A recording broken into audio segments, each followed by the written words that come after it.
마태복음 4장 4절 한 절 같이 읽습니다. 시작. 예수께서 대답하여 가르사대 기록되었으되 사람이 떡으로만 살 것이 아니요 하나님의 입으로 나오는 모든 말씀으로 살 것이냐 하였느니라 하시니. 아멘. 기도합니다. 오늘 모든 말씀으로 살 것이니라 이와 같은 제목으로 하나님 말씀을 전합니다. 진리는 우리를 변화시킵니다. 예수님을 닮아가기 위해서는 우리의 삶을 그분의 말씀으로 채워야 합니다. 성경은 단순한 교리, 안내서가 아닙니다. 바로 성경은 생명을 불어넣고 변화를 일으키고 귀신들을 떨게 하고 또 상처를 치유하고 인격을 형성하며 우리의 영원한 미래를 보장해주는 능력이 있습니다. 또한 하나님의 목적을 이루기 위한 가장 중요한 영적 영양분입니다. 우리는 하나님 말씀 없이 살 수 없는 존재입니다.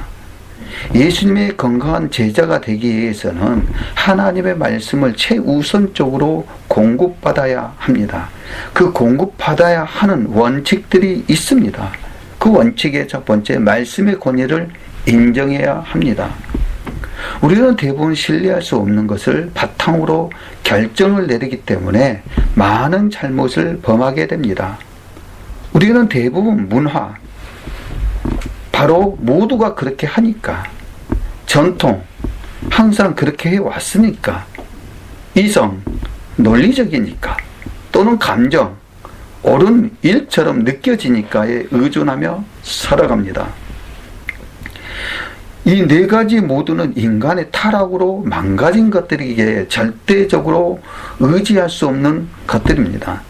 성경은 방향 설정을 위한 나침판, 즉 현명한 결정을 내리기 위한 상담자, 또한 모든 것을 평가할 때에 필요한 기준이 되어야 합니다. 우리 삶에서 항상 처음과 마지막에 고려한 것은 성경 말씀이어야 합니다. 모든 말씀은 모든 것의 완벽한 기준이기 때문에 절대적으로 우리를 잘못된 길로 인도하지 않습니다. 그래서 성경은 디모데후서 3장 16절 말씀에 모든 성경은 하나님의 감동된 것으로 교훈과 책망과 바르게 함과 의로 교육하기에 유익하다라고 말씀하셨습니다.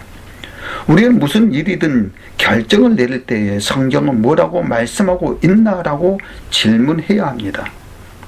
하나님이 말씀하시면 그것이 논리에 맞지 않거나 무엇을 하기 싫을지라도 하나님의 말씀 믿고 그것을 하겠다고 마음에 결정해야 합니다. 이것이 바로 말씀의 권위입니다. 두 번째는 진리를 내 것으로 만들기 위한 5가지의 방법들이 있습니다. 그 첫 번째가 말씀을 여린 마음으로 받아들이고 인정해야 합니다.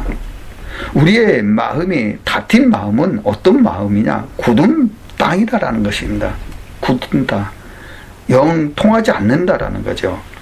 또 겉모습만 있는 피상적인 마음은 얕은 땅이다라는 것입니다. 요즘 말로는 간신의 땅 마음이다라는 것이죠. 또 혼잡스러운 마음이다. 이것은 가시덤불이라면 말씀을 받아들일 수는 없다라는 것입니다.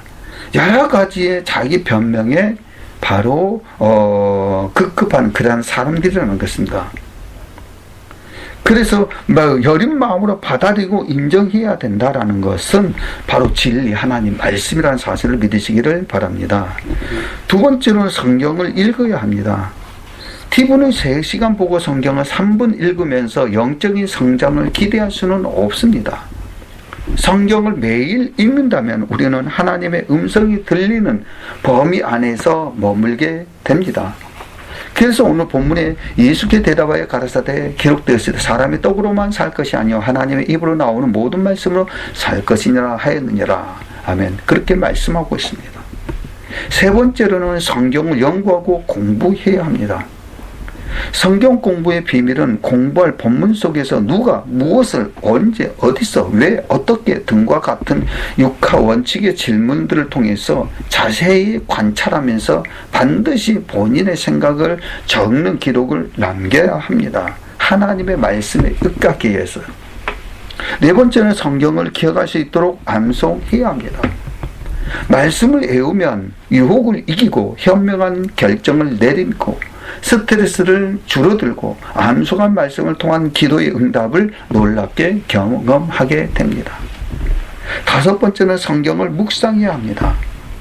묵상할 말씀을 선택하여 계속 그 구조를 떠올리고 숙고하며 초점을 맞춘다면 말씀의 인도대로 살아갈 수가 있습니다.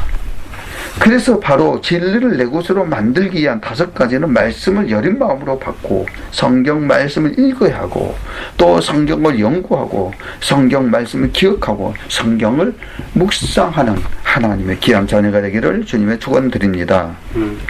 세 번째는 하나님의 원칙들을 삶에 적용해야 합니다.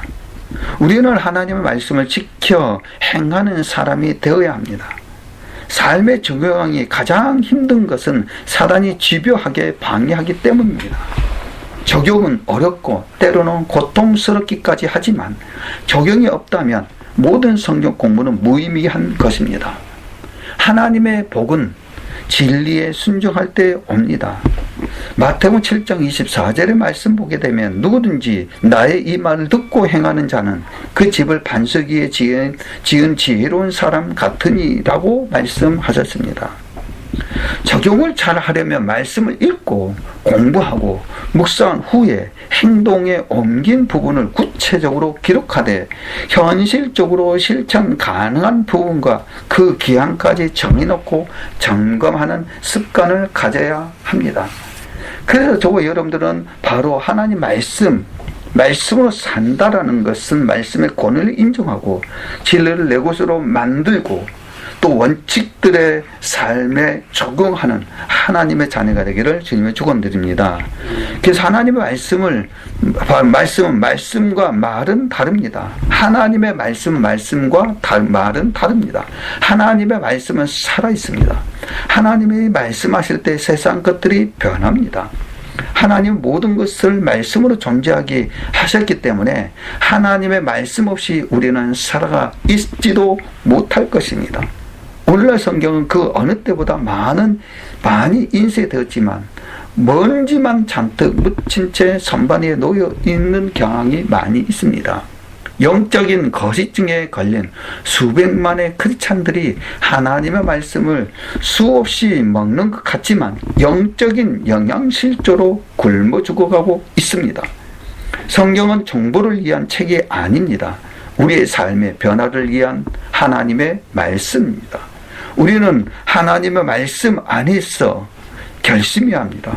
매일매일 실천하고 하나님 말씀을 예수님 말씀 안에 거하는 참 제자가 되시기를 바랍니다. 그렇게 되면 진리는 바로 나를 변화시킵니다. 그래서 성경은 요한복음 8장 31절 32절 그러므로 예수께서 자기를 믿는 유대인에게 이르시되 너희가 내 말에 거하면 참 내 제자가 되고 진리를 알지니 진리가 너희를 자유케 하리라. 아멘. 진리로 자유케 되는 하나님의 귀한 자녀가 되기를 주님의 이름으로 축원드립니다. 아멘.